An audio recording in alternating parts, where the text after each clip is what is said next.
순간적으로 이 몸의 욕구 때문에 잘못을 저질렀어. 큰 죄를 저질렀건 반복해서 저질렀건 그때 예수님이 베드로를 쳐다보셨듯이 우리를 쳐다보십니다. 근데 그때 예수님하고 눈이 맞아야 돼요. 예수님이 쳐다보시는데 우리는 눈을 안 마주치면 말씀이 생각이 안 나고 반성이 안 되고 회개가 안 되는 거죠. 눈이 서로 마주쳐야 되니까. 그 눈이 양심이에요. 우리가 잘못했을 때 내 안에 있는 그 눈과 예수님이 맞아야 돼요. 이렇게 서로 탁 쳐다봐야 돼요. 그럼 말씀이 탁 생각나요.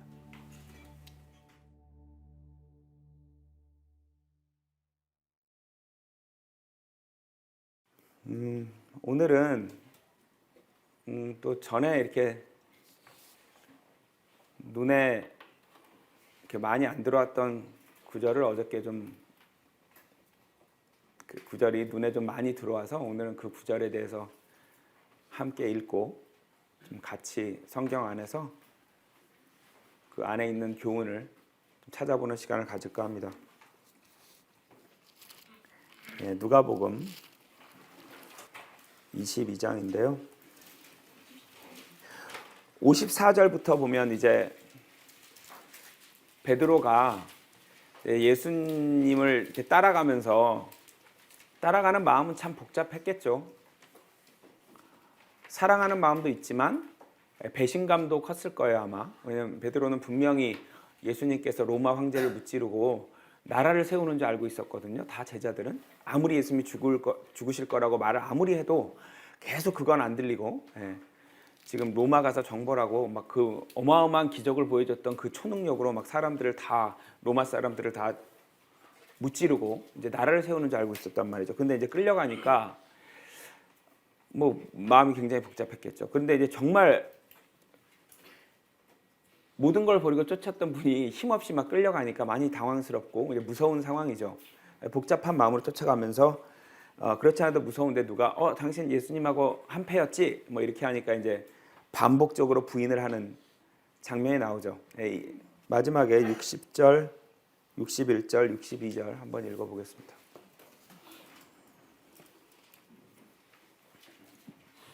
루카による福音書22章60節から62節。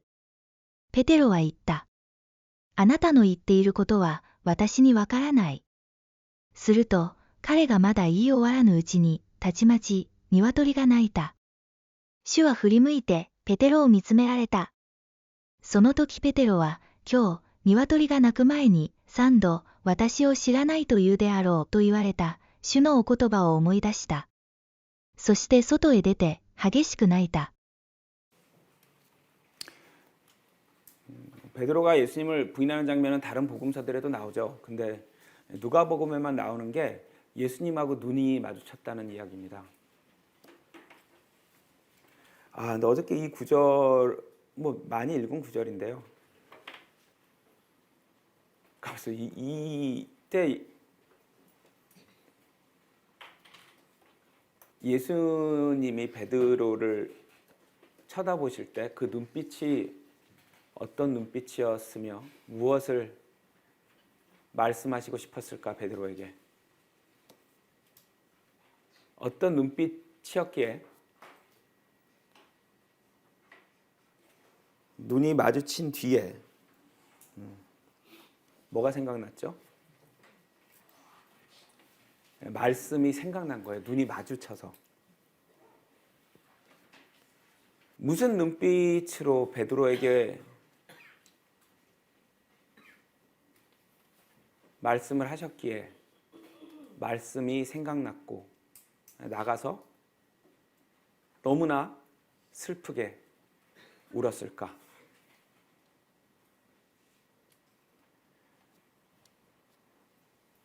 이미 3번 부인한 베드로를 예수님은 왜 쳐다보신 걸까?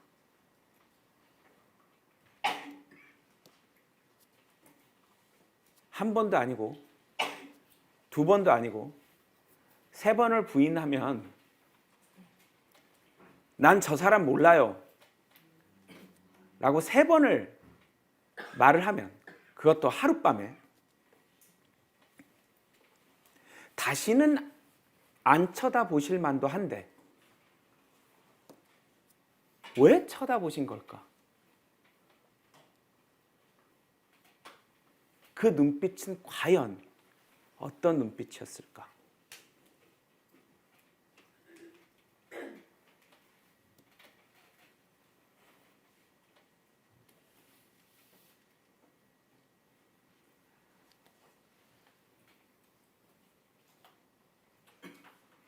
내 이놈, 네가 감히 이런 분노의 눈빛이었을까? 아니면 돌아서길, 지금부터 돌아서면 되기 때문에 돌아서길 바라시는 간절한 눈빛이었을까? 아무리 3번 주님을 부인했어도 지금부터 잘하면 되기 때문에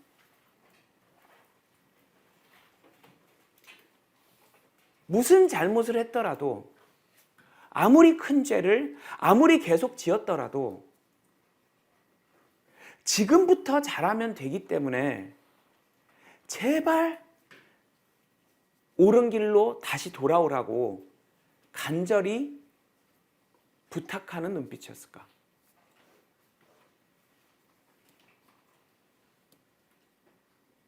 그게 궁금해졌어요, 어저께.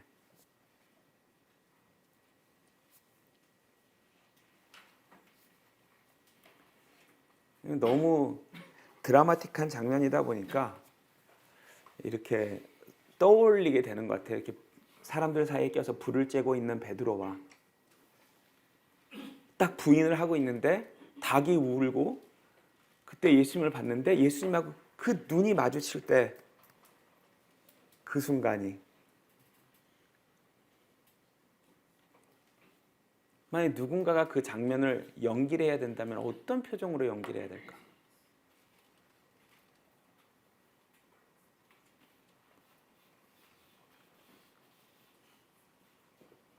스가랴서 1장입니다.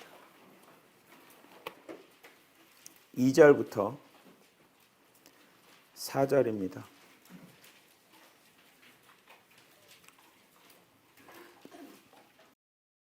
ゼカリア書1章2節から4節。主はあなた方の先祖たちに対して痛くお怒りになった。それゆえ万軍の主はこう仰せられると彼らに告げよ。万軍の主は仰せられる、私に帰れ、そうすれば私もあなた方に帰ろうと万軍の主は仰せられる。あなた方の先祖たちのようであってはならない。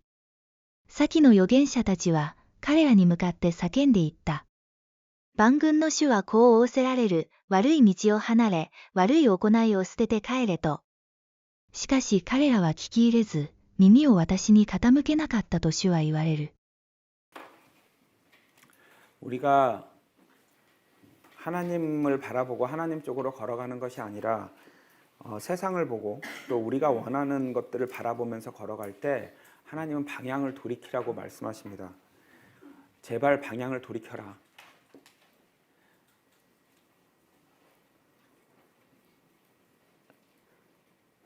그러니까 성경 전체가 베드로를 바라보던 예수님의 눈빛으로 쓰여진 책이에요.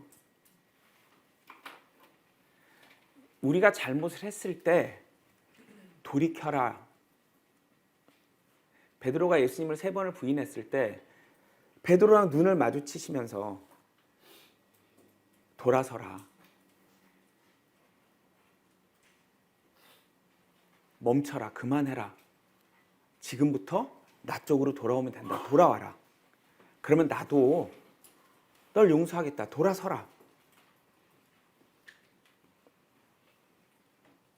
이사야서 55장입니다. 7절입니다.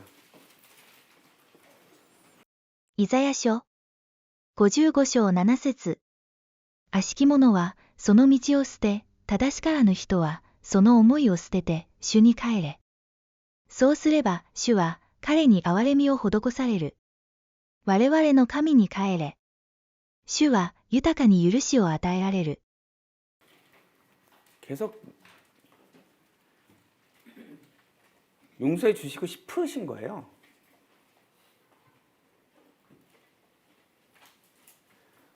벌을 주시고 싶은 게 아니라 용서를 해 주시고 싶은 거예요. 용서를 너무 해주고 싶은데 계속 딴 데를 보고 계속 가니까 너무 용서를 해주시고 싶은데 해주실 수가 없는 거예요.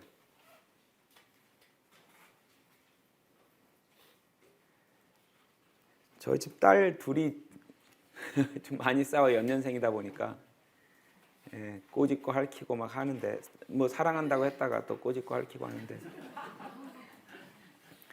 이제 한 명이 한 명을 순간적으로 이제 시기하고 질투해서 이렇게 꼬집거나 핥혔을 때 이제 딱 앞에다 세워놓고 언니 왜 핥혔어? 잘못했지? 그러면 잘못했어요. 또 그럴 거야 안 그럴 거야? 안 그럴 거래요. 언니 가서 안아주고 미안하다 그러니까 언니 미안해 하고 이렇게 안아주면 시키는 대로 다 합니다. 아직은 최소한. 그 시키는 이유가 뭐냐면 용서해주고 싶은 거거든요. 제가 이 아이가 너무 이쁘니까 혼내기가 싫잖아요. 계속 너무 오늘 하루도 예뻐해주고 싶고 사랑해주고 싶은데 이렇게 언니를 핥혔을 때 예뻐해주고 사랑해줄 수가 없는 거죠. 그럼 아이를 망치는 거니까. 그러니까 예뻐해주고 사랑해주고 싶은 마음은 가득한데 그걸 뒤로 숨기고 이제 혼을 내는 거죠. 혼을 내면서 잘못한 걸 깨달아라 이거죠. 잘못했다고 하면 또 할 걸 알면서도 용서해 주는 거죠. 근데 진짜로 보니까 눈빛이 진짜인 것 같아요. 그러면 이제 더더욱이 안심하고 용서해 주고 싶으니까 용서해 주고 오늘 예뻐해 주고 사랑해 주고 같이 놀아 주고 싶으니까 제 마음은 혼내고 싶은 게 아니죠. 용서해 주고 싶은 거죠.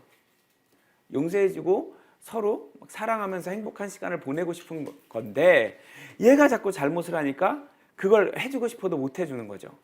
다만 잘못했다고 진심으로 뉘어치면 해줘도 되는 거기 때문에 그래서 자꾸 돌이켜라 돌아서라 나 쪽으로 와라 라고 말씀하시는 이유는 용서해 주시고 싶으셔서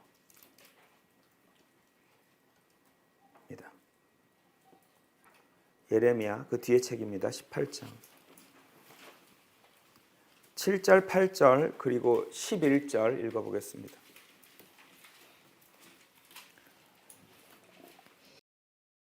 에레미야書18章7節から8節と11節ある時には私が民または国を抜く破る滅ぼすということがあるがもし私の言った国がその悪を離れるならば私はこれに災いを下そうとしたことを思い返す。それゆえ、ユダの人々とエルサレムに住む者に言いなさい。主はこう仰せられる。見よ、私はあなた方に災いを下そうと工夫し、あなた方を責める計りごとを立てている。あなた方は、おのおの、その悪しき道を離れ、その道と行いを改めなさいと。 너희가 잘못했다고만 하면 반성하겠다고만 하면 내가 널 혼내려다가 안 혼낼게 라는 말씀이시거든요. 무슨 말씀이시냐면 혼내시기 싫은 거예요.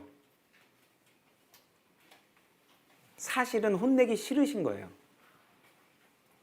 빨리 잘못했다 그래. 내가 그러면 안 혼낼게.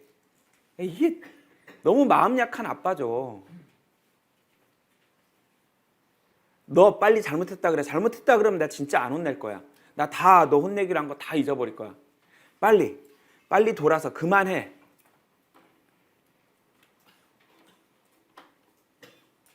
아무리 쫓아다니면서 얘기를 해도 아빠가 계속 딴 데로 갑니다.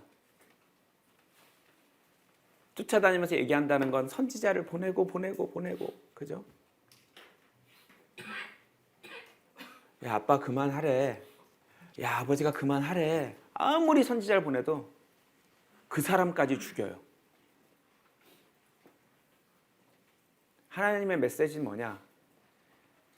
지나간 건 내가 다 용서할게. 지금부터라도 좀 잘해. 지금까지 한 거 다 용서할게. 다윗처럼 살인을 저지르고 다윗처럼 간음을 해도 그래도 용서할게. 제발 제발 그만해. 돌아서 지금부터 잘하면 돼. 혼내기 싫으시니까 그러신 거죠.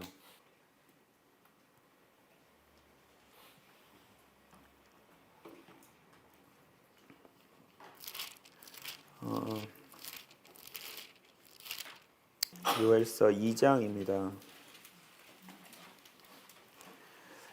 12절, 13절입니다.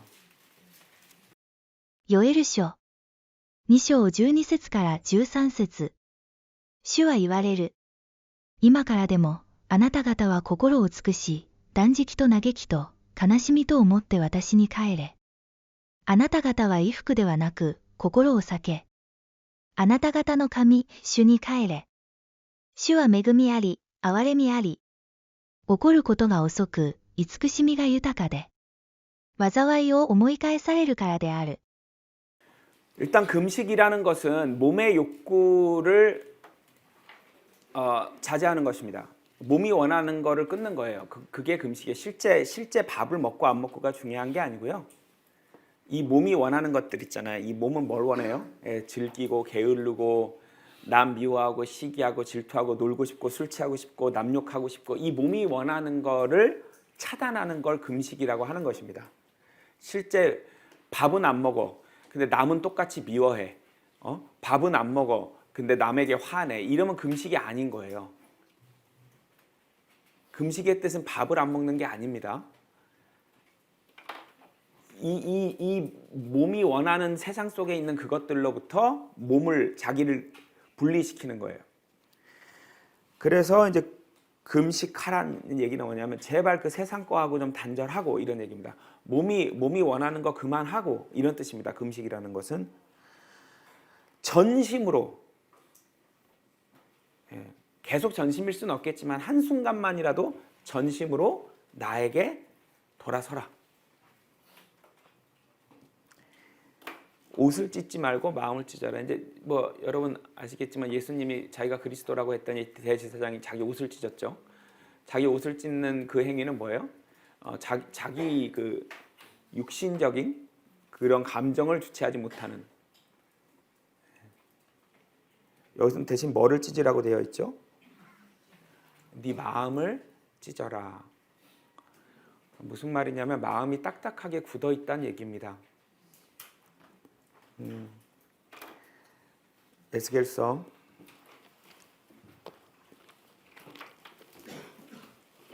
3장입니다.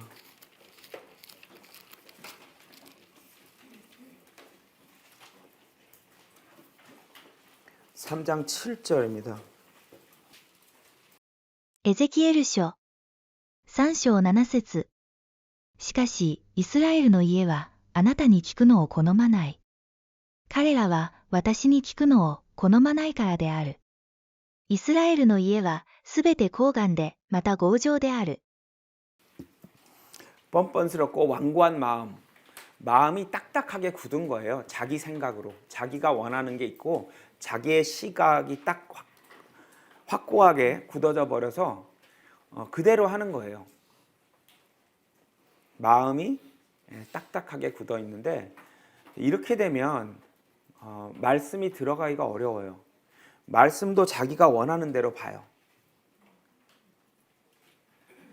근데 우리가 제일 조심해야 될 게 마음속에서 성경이 이랬으면 좋겠어. 그러면 성경이 그렇게 보여요. 실제로. 왜? 그런 구절만 눈에 들어오거든요.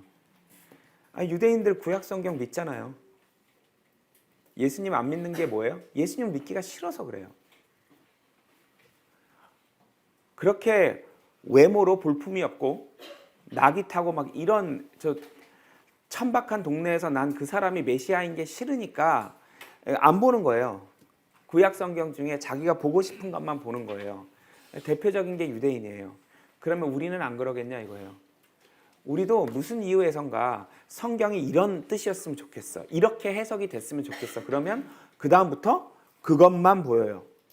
그거랑 반대되는 건 안 보이고. 그렇게 해서 성경을 잘못 해석하게 되는 겁니다.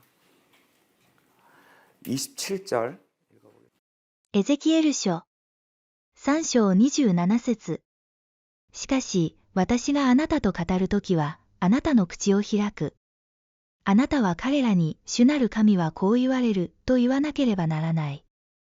聞く者は聞くがよい、拒む者は拒むがよい。彼らは反逆の家だからである。 듣기 싫은 거예요. 듣기 싫은 거예요. 마음이 그렇게 딱딱하게 굳어버리면 듣기가 싫어요. 조금 이따 다윗의 이야기를 살펴볼 건데요. 우리가 옳은 길을 걸어간다는 것은 절대로 이렇게 직선으로 걸어가는 것이 아닙니다. 잘못 갔다가 돌아오고 잘못 갔다가 돌아오고 잘못 갔다가 돌아와서 결국 올바른 길을 가게 되는 것이지 계속 직선으로 올바른 길을 걸을 수 있는 사람이 없어요.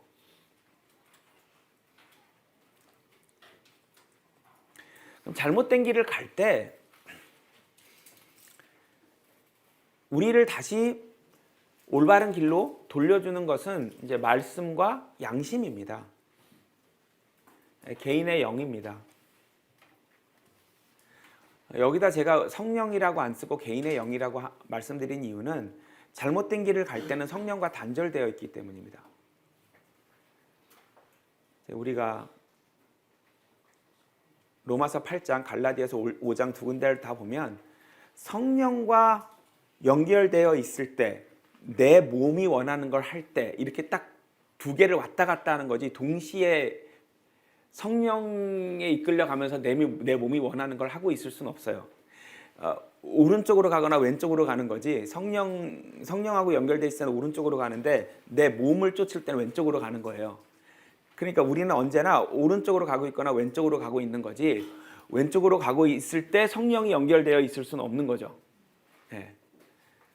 그럼 순간순간 성령이 이제 단절이 되는 건데 내가 내 몸을 원하는 거 할 때 순간적으로 성령이 탁탁 아무리 거듭난 사람이고 아무리 지체 속에 있고 아무리 교제 속에 있어도 그 순간순간 성령이 잠깐씩 단절이 되는 거죠. 그때 끌고 오는 게 개인영, 양심인 거예요.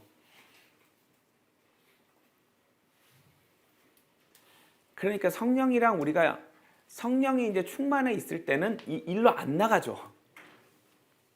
성령이랑 연결이 돼 있고 성령이 충만했을 때는 안 나가는 건데 순간 성령하고 단절이 되면서 내 몸이 원하는 걸 했을 때 이 양심이 건강하게 살아 있어야 그 양심의 말씀이 탁 합쳐지면서 돌아오는 거예요. 그럼 이거를 막 반복하면 하나님께서 의롭게 살았네, 올바로 걸었네, 정직한 일만 했네 이렇게 말씀을 하시는 거예요. 정직한 일만 해서 정직한 일만 했다고 하시는 게 아니라 잘못했다가 돌아오는 그 과정 자체를 정직하다고 하세요.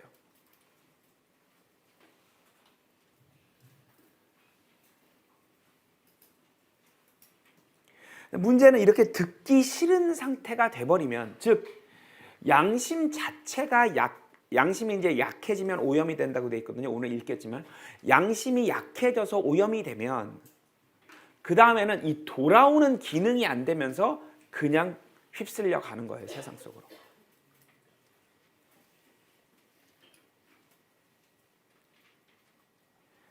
잘못을 하지 않는 게 아니라 잘못된 길로 가지 않는 게 아니라 잘못을 했다가 말씀과 양심으로 깨닫고 돌아오고 잘못된 길로 가다가 양심과 말씀으로 깨닫고 돌아오고 이걸 막 반복하는 게 옳은 길이에요. 그게 의의 길이고 그게 정직한 길이에요. 잘못을 하지 않는 게 아니라. 그래서 인간에게 양심이라는 게 있는 거예요. 양심. 양심은 성경에 나오는 성경 하나님이 주신 말이에요. 양심이라는 게 있는 거예요, 진짜. 인간이 개발한 말이 아니라.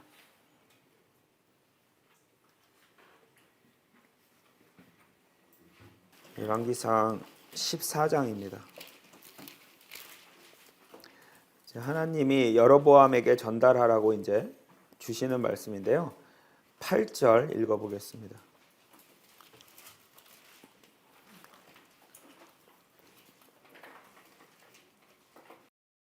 列王記上14章8節国をダビデの家から裂き離して、それをあなたに与えたのに、あなたは私のしもべダビデが、私の命令を守って一心に私に従い、ただ私の目にかなったことのみを行ったようにではなく、여로보암을 혼내시면서 하신 말씀인데 다윗이 어떤 일만 했다고요? 하나님 눈에 옳은 일만 했대요. 옳은 일을 했다가 아니라 옳은 일을 많이 했다가 아니라 옳은 일만 했다예요. 개역 한글, 한글 킹제임스, 흥정역 다 똑같이 번역했어요. 옳은 일만 했다고. 여러분 우리가 알죠? 다윗은 자기의 충성스러운 부하에 자기를 위해 목숨을 걸고 싸우는 군인의 아내를 뺏었어요. 그리고 그 아내를 뺏은 거를 덮으려고 그 남편을 죽였어요. 성경에서 말하는 가장 대표적인 이제 세계명 우상숭배, 살인, 간음인데요. 살인과 간음을 했어요. 근데 정직한 일만 했다고요?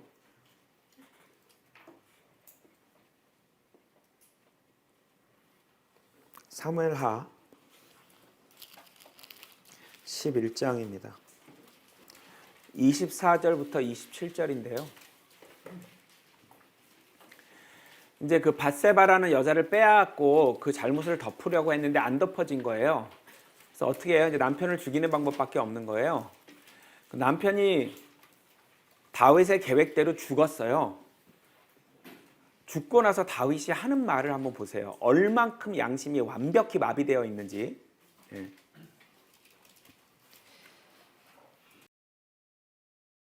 サムエル下11章24節から27節その時イテどもは城壁からあなたの家来たちをいましたので王の家来のある者は死にまたあなたの家来ヘテ人ウリアも死にました。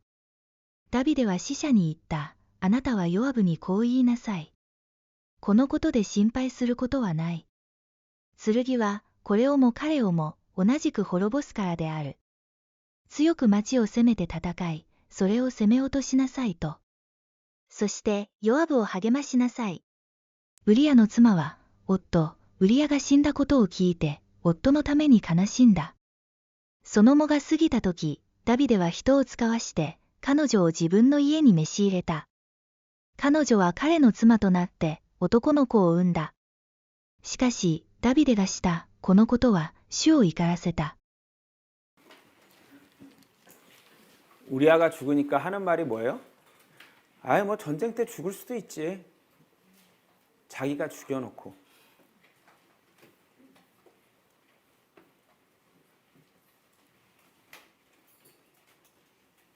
너무 충성스럽고 이 앞에 이제 우리아의 행동을 보면 너무너무 훌륭한 사람입니다. 다윗과 그 나라를 위한 마음이 아니 그 덮으려고 아내랑 잠자리 시키려고 했더니 내 전우들이 지금 싸우고 있는데 제가 어떻게 아내랑 잡니까 하고 아내랑 안 자요. 아내랑 재워서 아내가 임신한 걸 덮으려고 했는데 안 자요. 그렇게 자기 동료 전우들을 생각하는 그 어마어마한 사랑과 나라를 위한 충성심을 갖고 있는 그런 사람을 죽여놓고 뭐라 그래요? 야, 칼은 원래 이 사람도 죽이고 저 사람도 죽이고 하는 거야. 아무 찔림이 없어요. 그런 좋은 사람을 죽여놓고 자, 이런 거 읽으면 누구라고요?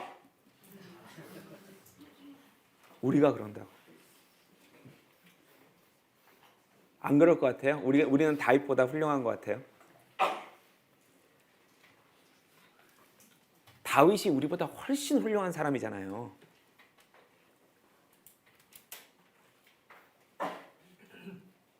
다윗이 한 이 잘못보다 이런 잘못을 하고 뉘우치고 돌아온 그걸 더 높이 봐주시는 거예요.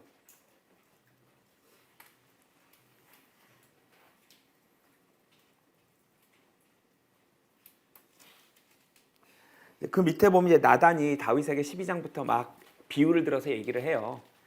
부자가 있었는데 얼마 있지도 않은 사람 걸 뺏었는데 다윗이 막 그런 사람 당장 가만두면 안 돼. 그러니까 나단이 뭐라 하죠? 당신이야 이래 버리잖아요. 당신이야. 그때 어떻게 대하느냐가 그게 의롭지 않다. 그게 정직하다, 거짓이다, 악하다라고 규정하는 순간인 거예요. 그때가 당신이 그랬어라고 할 때, 우리 양심이 우리에게 너 잘못했어라고 말할 때, 혹은 교제 중에서 교회에서 아니면 바깥에서 누군가가 너 이거 잘못했어라고 하면 인간은 화가 나거든요. 맞아도. 자기 잘못을 누가 지적할 때 나는 원래 그걸 잘 듣고 화를 안 내라고 말하는 사람은 정말 거짓말장이에요.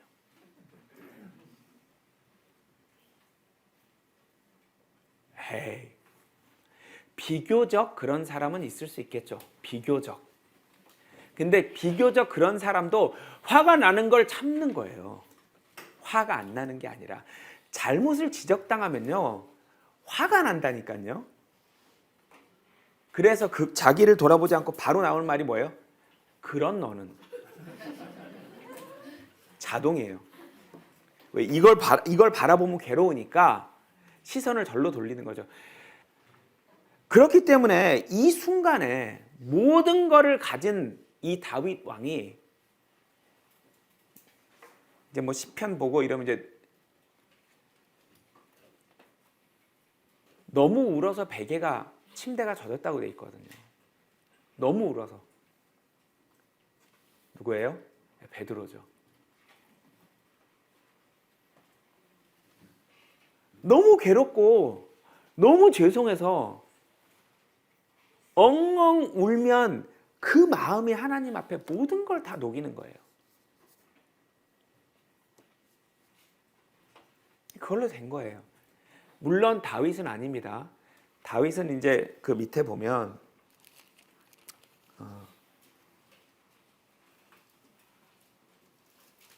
13, 14입니다. サムエル下12章13節から14節。ダビデはナタンに言った。私は主に罪を犯しました。ナタンはダビデに言った。主もまたあなたの罪を除かれました。あなたは死ぬことはないでしょう。しかし、あなたはこの行いによって大いに主を侮ったので、あなたに生まれる子供は必ず死ぬでしょう。 남들이 하나님의 자녀라는 것을, 하나님의 일꾼이라는 것을 알게 된 사람은 굉장히 큰 혜택이 있고 굉장히 큰 짐이 주어집니다. 뭐냐면 지금 다윗을 하나님이 용서하셨거든요. 근데 문제는 다윗이 한 일을 아는 사람들이 있는 거예요. 왜? 지금 철을 뺏었는데 아니 남편 죽으니까 바로 철을 빼앗은 거잖아요. 그래서 이게 다른 사람들이 하나님을 정의롭지 못한 분으로 생각하실 수 있는 계기가 돼버려서 너 용서했는데 네가 한 일을 내가 수습을 해야 되기 때문에 너한테 공개적으로 이 벌이 갈 거야. 이렇게 말씀을 하시는 거죠. 그 다음에 뭐예요? 이제 우리가 뒤에 보면 막 살려보려고 금식을 하고 이래봤자 소용이 없죠. 이제 에스겔 20장을 보면 유대 민족한테도 마찬가지입니다. 너희가 내 백성이라는 걸 사람들이 알기 때문에 웬만하면 너희를 공개적으로 혼내지 않겠다라는 말씀이 나와요. 앞에. 왜냐하면 뭐 하나님 백성이라는 사람이 망가지고 막 잘못되면 전도하기가 어렵잖아요. 하나님의 일꾼이라고 하는 사람이 막 징계를 받아가지고 막 그래서 이제 남들 눈에 징계받는 모습을 안 보여주는 게 혜택입니다. 근데 그게 선을 넘었어. 모든 사람이 야, 제가 벌을 안 받으면 하나님 안 계신 거야 라는 단계에 가버린 거예요. 그럼 설령 이 사람이 죄를 뉘우치고 회개를 해도 공개적으로 벌을 받는 모습을 보여주실 수밖에 없는 거예요. 예. 이런 장단점이 있습니다. 예. 그래서 아무튼 이제 다윗의 경우는 이렇게 공개적으로 벌을 받는 거죠.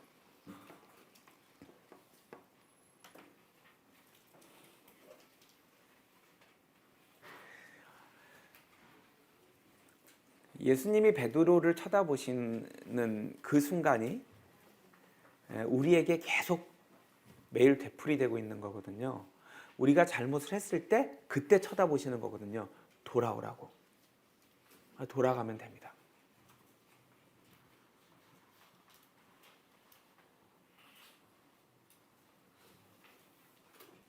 순간적으로 이 몸의 욕구 때문에 잘못을 저질렀어. 큰 죄를 저질렀건 반복해서 저질렀건 그때 예수님이 베드로를 쳐다보셨듯이 우리를 쳐다보십니다. 근데 그때 예수님하고 눈이 맞아야 돼요. 예수님이 쳐다보시는데 우리는 눈을 안 마주치면 말씀이 생각이 안 나고 반성이 안 되고 회개가 안 되는 거죠. 눈이 서로 마주쳐야 되니까. 그 눈이 양심이에요.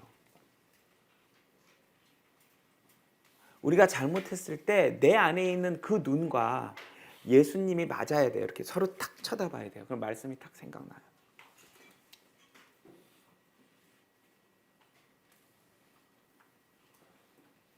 창세기 3장입니다. 6절 7절이죠. 創世記3章6節から7節。女がその木を見ると、それは食べるによく、目には美しく、賢くなるには好ましいと思われたから。その実を取って食べ、また、共にいた夫にも与えたので、彼も食べた。すると、二人の目が開け、自分たちの裸であることが分かったので、イチジクの葉を綴り合わせて腰に巻いた。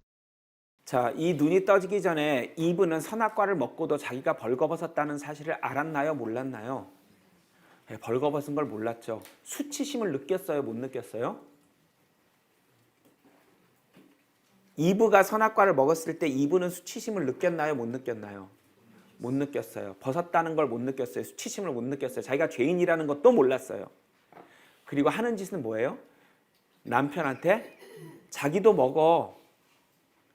수치심도 없고 죄책감도 없고 자기가 죄인인 것도 모르고 하나님과 단절된 것도 몰라요.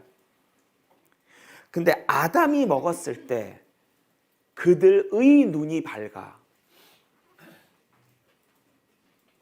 이 눈이에요, 눈. 잘못했을 때, 단절됐을 때, 죽었을 때 예수님과 어느 눈이 마주쳐야 되냐고요. 이 눈이요.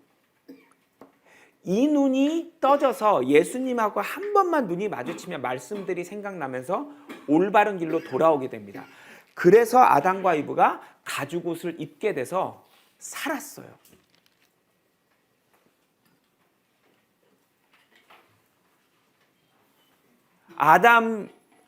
아담과 이브와 예수님이 눈이 맞았어요. 그래서 말씀이 생각난 거예요. 뭐? 선악과를 먹으면 정령 죽으리라. 말씀이 생각이 난 거예요. 아, 내가 죄를 지었구나. 내가 벗었네. 죄책감, 수치심이 그때서야 밀려오는 거야. 이브가 먹었을 때 없던 죄책감이. 이걸 어떻게 하지? 이걸 어떻게 수습하지? 나뭇잎 풀어 막 옷을 해 입어봤어요. 둘이 같이. 하나님이 아담아 어딨냐? 이거 갖고 안 되는 거예요.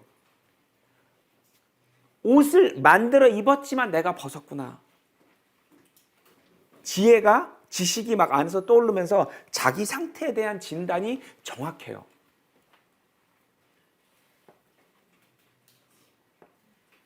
하나님이 아담이 어디 있는지 몰라서 물어보신 겁니까? 아담아, 너 어디 있니? 라고 물어보신 게 제발 살아 돌아오길 바라서 기회를 주시는 걸까요? 아니면 어디 있는지 몰라서 물어보신 걸까요?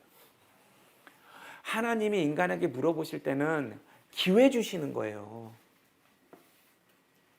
지금이라도 돌아오라고. 지금이라도. 돌아왔어요, 아담은. 돌아왔어요, 다윗은. 그러면 하나님은 의롭다, 정직했다.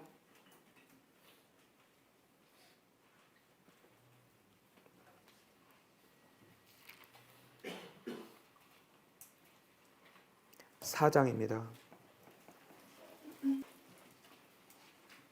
5절부터 10절입니다.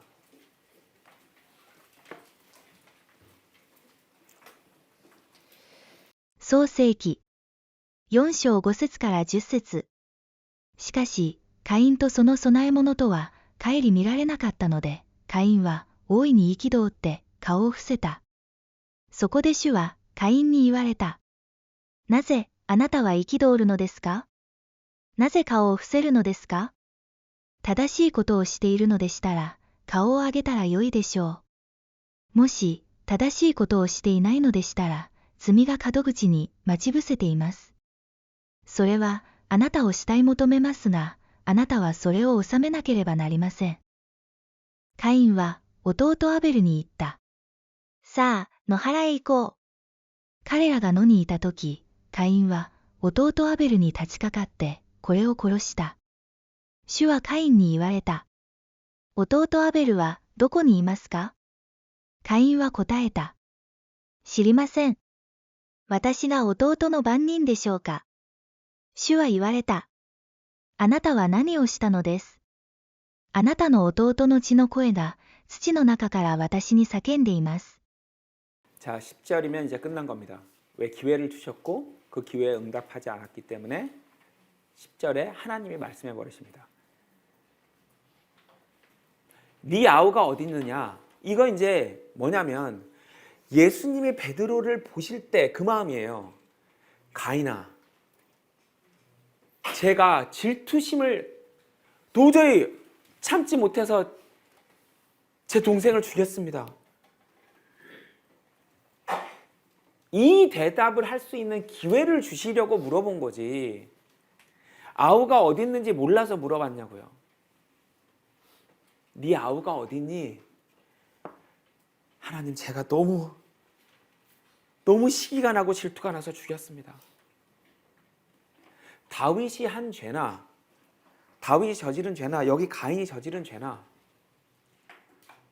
아담이 저지른 죄나 가인이 저지른 죄나 똑같아요. 아담이 선악과 먹었잖아요. 똑같은 거예요. 하나님하고 단절돼 버린 그 순간, 그때 눈이 떠져서 이 양심의 눈, 에베소서 1장에는 뭐라고 되어 있죠? 깨달음의 눈이라고 되어 있죠. 에베소서 1장에는 이 깨달음의 눈, 즉 양심이 탁 떠지면서, 말씀으로 탁 떠지면서 베드로와 예수님이 탁 눈이 맞았듯이 우리 안에 양심과 말씀이 탁 눈이 맞으면 돌아올 수 있는 거예요. 지금 가인은 그 양심이 완전히 죽어버렸어요. 마비가 되어 있는 정도가 아니라 죽었어요. 그래서 하나님께 동생 얘기를 왜 저한테 물어보세요? 제가 뭐 동생 지키는 사람이에요? 라고 하나님께 대답을 해버립니다.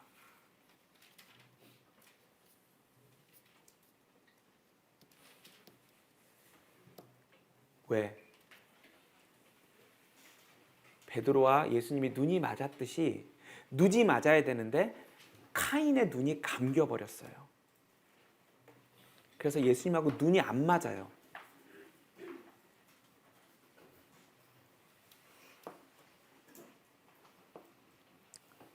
디모데전서 4장입니다. 1절, 2절입니다. 디모데전서 4장 1절, 2절입니다.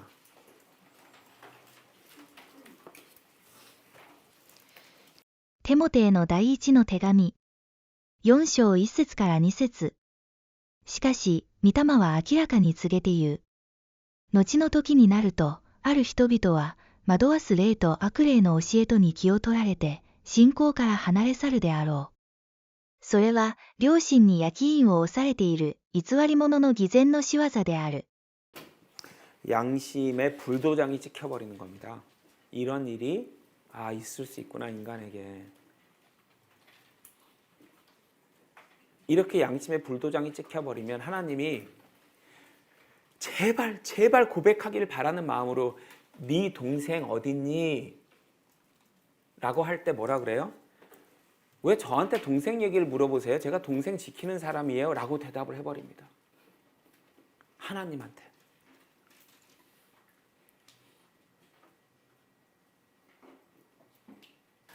여러분들 다 아시다시피 마태복음 23장에서 예수님이 본격적으로 그 당시에 성경 선생님들, 그 당시에 목사 위치에 있던 사람들을 저주하시기 시작합니다. 근데 22장까지는 그러시지 않아요. 그래도 대화를 계속 해주십니다. 이제 우리 알죠? 15절부터 끝까지 교대로 돌아가면서 와서 계속 예수님에게 악의적인 질문들을 합니다. 예수님을 골탕 먹이려고. 근데 예수님이 그걸 친절하게 다 답을 해주십니다. 그리고 마지막으로 기회를 한번 주시는데 이건 무슨 장면이냐면요. 질문에 대한 답변을 다 해주신 후에 예수님이 나도 하나 물어볼게 라고 질문을 먼저 하시는데 뭐냐면 이 사람들이 모르는 거를 얘기해주면 혹시 이 사람들 마음이 돌아서서 아니 이분은 성경을 놀랍게 이해하고 계시네. 그럼 이 사람한테 한번 물어볼까? 라고 하길 바라시는 마음으로 내가 너희한테 뭐 하나 물어볼게 하고 말씀해 주셨거든요. 다 자기들이 모르는 거예요. 자기들이 다 모르는 걸 얘기해 주셨는데 반응이 없어요. 우리가 어떤 사람이 성경에 대해서 놀라운 얘기를 하면 가만히 있어 저분은 저걸 어떻게 하시지? 이렇게 반응을 해야 양심이 살아있는 거거든요. 근데 양심이라는 눈이 감겨 있으면 놀라운 얘기를 해도 몰라 하건 말건. 그리고 23장부터 이제 저주를 하십니다. 이 22장 이 끝부분이 예수님이 그 당시 성경 선생님들한테 마지막으로 물어보신 거예요. 네 동생이 어딨니? 그걸 왜 나한테 물어봐요? 내가 동생 지키는 사람이에요. 이렇게 대답을 한 거예요. 지금 이 장면이. 예수님이 베드로랑 눈을 맞추려고 베드로 쪽을 쳐다보는데 베드로가 안 본 거예요. 예수님 쪽을. 그래서 23장에 이 무시무시한 저주가 시작됩니다. 요한복음 12장 47절입니다. ヨハネによる福音書12章47節。たとえ私の言うことを聞いてそれを守らない人があっても私はその人を裁かない。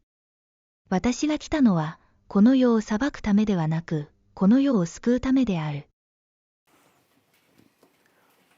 혼내시고 싶은 게 아니고 지옥에 보내시고 싶은 게 아니에요. 살려주시고 싶어 하시고 복 주고 싶어 하시고 용서해주고 싶어 하세요. 혼내시고 싶은 게 아니에요. 더더욱이 지옥에 보내고 싶으신 게 아니죠. 살리고 싶고 용서해주고 싶고 복 주고 싶으신데 눈을 안 마주쳐요. 아무리 쳐다봐도. 예수님은 베드로를 계속 쳐다보는데 베드로가 안 쳐다보면 눈을 맞출 수가 없잖아요. 근데 베드로는 쳐다봐서 눈이 맞았잖아요. 그랬더니 말씀이 생각나고 엉엉 울고 결국은 위대한 제자가 되었죠. 예수님을 3번 부인하고도.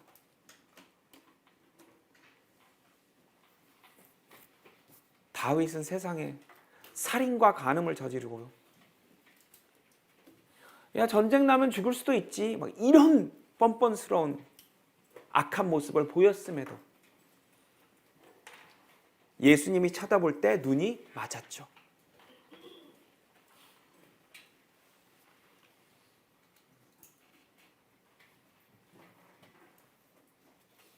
그것만 했나요? 또 자기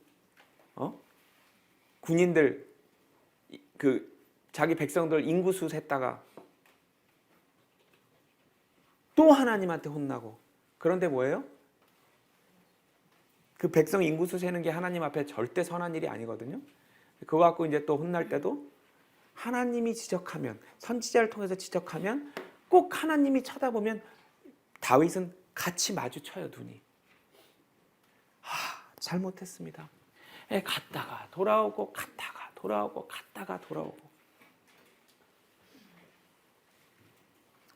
요한복음 13장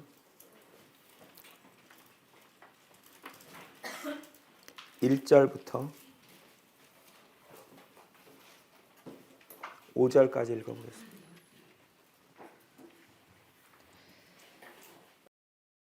ヨハネによる福音書13章1節から5節。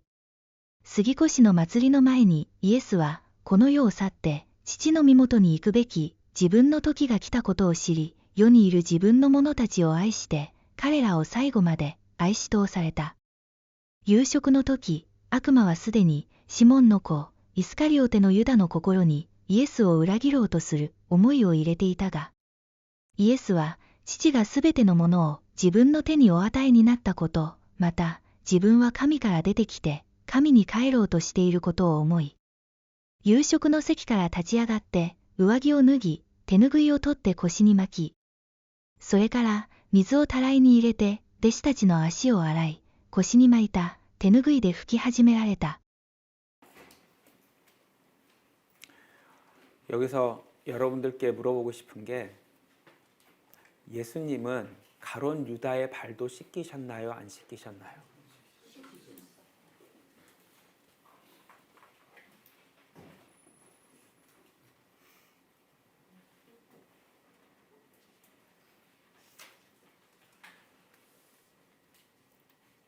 사람이 지금 나를 팔아먹을 걸 뻔히 보여요. 안에 예수님은 아시잖아요. 아시는 상태에서 그 사람 발을 씻기신다고요. 자기를 죽이는데 가담할 사람 뻔히 알면서 발을 씻기고 계신 거예요. 왜? 기회를 끝까지 주시는 거예요. 그 앞에 1절에 끝까지 사랑하신다는 그 말씀이 뭐냐면 발을 씻기시는 거예요. 끝까지.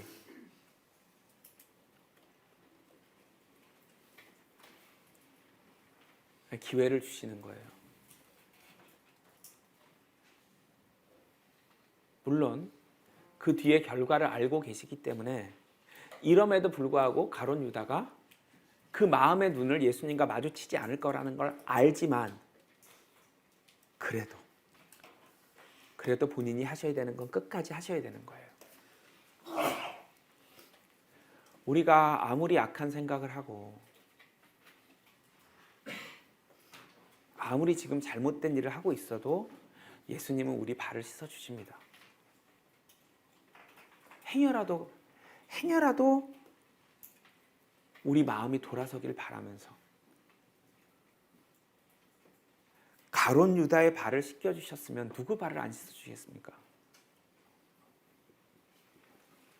예수님을 팔아먹을, 죽음으로 넘겨줄 생각을 하는 사람의 발도 씻고 계신 거, 씻어주고 계신 거예요.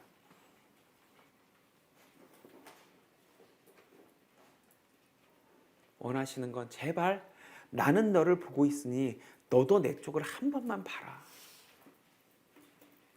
우리 눈이 한 번만 마주치자.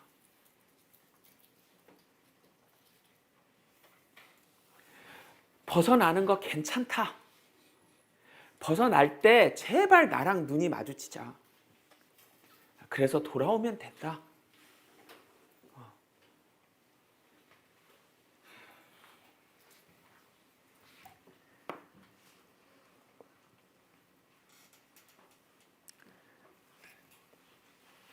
고린도전서 8장입니다.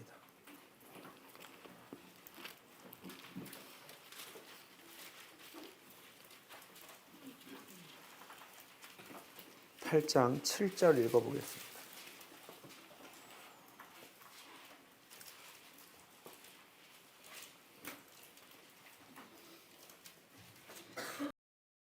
コリント人への第一の手紙、8章7節。しかし、この知識をすべての人が持っているのではない。ある人々は、偶像についての、これまでの習慣上、偶像への供え物として、それを食べるが、彼らの良心が弱いために、汚されるのである。 이제 이 고린도전서 이 8장, 9장, 10장 여러분 아시겠지만 이제 그 제사상에 올랐던 음식 먹어도 되냐 안 되냐 이제 이런 거 설명해 주시는 과정인데요. 아무튼 여기서 이제 중요한 건 뭐냐면 양심이 약해지면 오염됩니다. 양심이 오염된 이유가 약해서래요.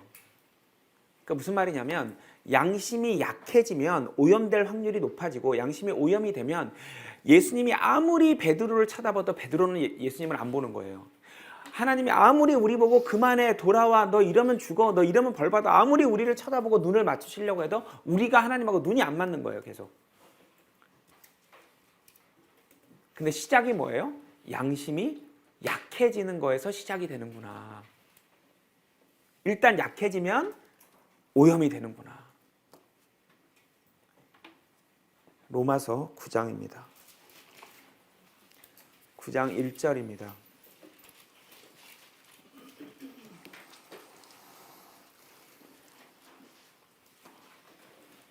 ローマ人への手紙、9章1節。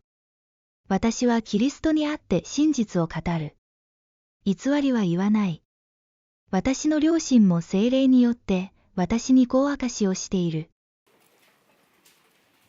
아, 양심이 성령 안에서 기능을 하는구나. 그래서 양심이 강해져 있어야 성령과 단절이 돼도 이 양심만으로도 우리를 끌고 돌아올 수가 있구나. 아담과 이브 둘 다 양심이 있었죠. 둘 다 있었어요. 근데 잘못된 길로 갔을 때 이브는 이 양심이 작동을 안 해요. 사고가 났는데 에어백이 안 터지는 거예요. 비행기가 추락하는데 산소 마스크가 안 떨어지는 거예요. 반면 아담은 사고가 딱 나니까 에어백이 터져요. 비행기가 추락하니까 산소 마스크 딱 내려와요. 선악과 딱 먹으니까 눈이 떠져요. 그래서 그 눈으로 베드로가 예수님이랑 눈이 맞았듯이 눈이 딱 맞아요. 그 다음부터 찾아 나왔어요. 근데 옆에 있는 이브의 눈까지 띄워졌어요. 그래서 그 둘이 한 사람이 돼서 살아나와요. 돌아와요. 아담은 말씀 안에서 성령 안에서 양심이 튼튼하게 강하게 준비가 되어 있었던 거예요.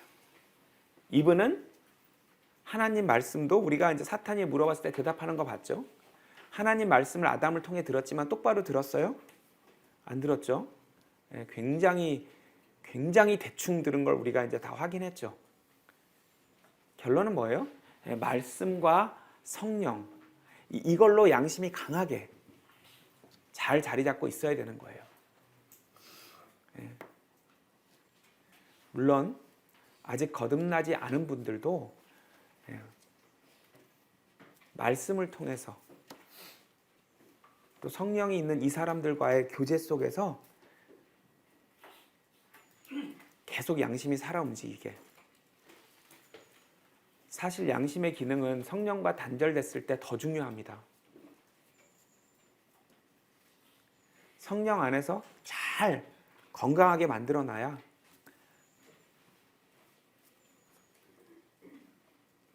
물론 이제 거듭나지 않은 사람들은 아직 성령을 통해서 영과 소통하는 그런 일은 없지만 사도행전 10장입니다. 1절부터 4절입니다. 使徒行伝10章1節から4節。さて、カイザリアにコルネリオという名の人がいた。イタリア隊と呼ばれた部隊の百卒長で、信心深く、家族一同と共に神を敬い、民に数々の施しをなし、絶えず神に祈りをしていた。ある日の午後3時ごろ、神の使いが彼のところに来て、コルネリオよ、と呼ぶのを幻ではっきり見た。彼は御使いを見つめていたが、恐ろしくなって、主よ、何でございますか、と言った。すると御使いが言った。あなたの祈りや施しは、神の御前に届いて、覚えられている。하나님을 두려워하고 양심의 소리에 따라 계속 뭘 해보는 거예요. 막 어려운 사람을 도와보고 막 너무 괴로우니까. 예. 이렇게 해서 양심이 살아있는 사람들이 있는 겁니다. 성령하고 연결이 안 됐음에도 불구하고 하나님이 주신 그 양심의 소리에 자꾸 귀를 기울이는 거예요. 여기 고넬료도 그렇고 선악과를 먹었을 때 아담도 마찬가지죠. 그죠?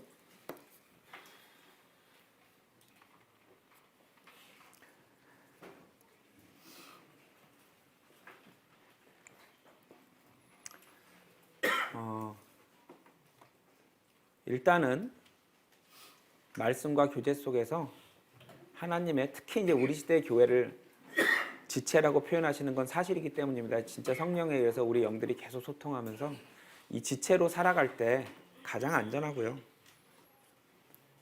교회의 일원으로서 지체로서 살아가다가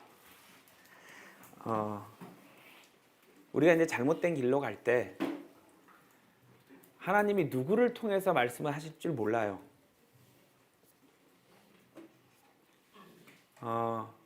여러분들이 너무 존경하는, 너무 좋아하는, 여러분들이 인정하는 그런 훌륭한 크리스찬을 통해서만 하나님 말씀하시는 게 아니고요.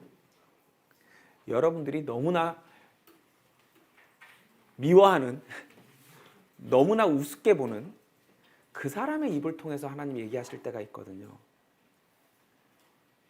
혹은 세상에서, 교회도 아니야, 세상에서 아주 못된 사람의 입을 통해서 얘기할 때도 있어요. 민수기 22장에 보면 하나님이 당나귀를 통해서도 얘기하시거든요. 발람에게 얘기하실 때, 그죠? 여러분이 살다가 여러분들을 찌르는 어떤 말을 들었을 때 물론 저 역시 마찬가지입니다. 순간적으로 화도 나고 방어하고 싶은 마음도 생기고 막 그 사람을 다시 공격하고 싶은 말도 생기고 자기는 뭐 그런 너는 그런 지는 뭐 이런 마음이 이제 생기는 게 정상이지만 언제나 우리가 생각해 가면서 이게 지금 내가 잘못하는 걸 하나님이 저 사람 입을 통해서 지적해 주신 걸 수도 있겠다. 저 사람 너무 한심한 사람이고 내가 저 사람 너무 싫어하는 사람이고 내가 볼 때는 정말 나보다 훨씬 못된 사람이지만 저 사람 입을 통해서 내가 들어야 될 말을 해주신 걸 수도 있겠구나. 진짜 그런 일이 많이 있습니다. 저도 지난 10년을 보면 제가 그때 잘못된 길로 가거나 잘못된 마음을 먹거나 아니면 최소한 흐트러질 때 저를 찔렀던 말들은 다 제가 존경하는 훌륭한 어떤 분의 책에서 막 성경 말씀에서가 아니라 너무 못된 말투로 못된 사람이 하는 말 속에도 많았어요. 그때는 당황스럽고 화가 나지만 생각해보면 그럴 수 있었겠구나. 메신저 보면 망합니다, 여러분. 메시지만 보세요. 메시지만.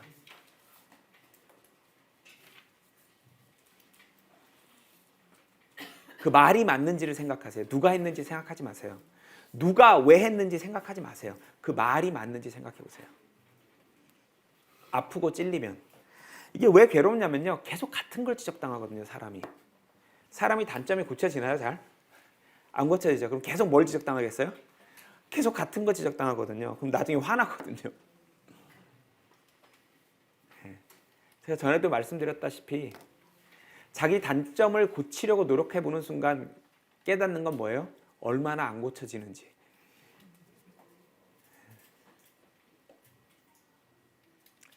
주변에 아픈 말, 화가 나는 말, 나를 찌르는 말을 들었을 때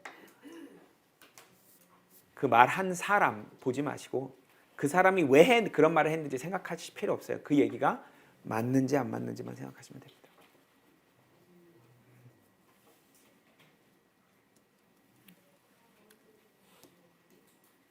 예수님이 베드로를 쳐다보셨을 때 베드로가 예수님을 안 봤다면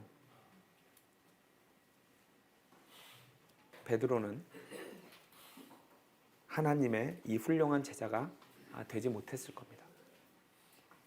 지금도 매일 예수님은 우리랑 눈을 맞추시려고 하는데 우리가 쳐다보느냐 안 보느냐에 따라 돌아올 수 있느냐 없느냐가 결정될 것입니다.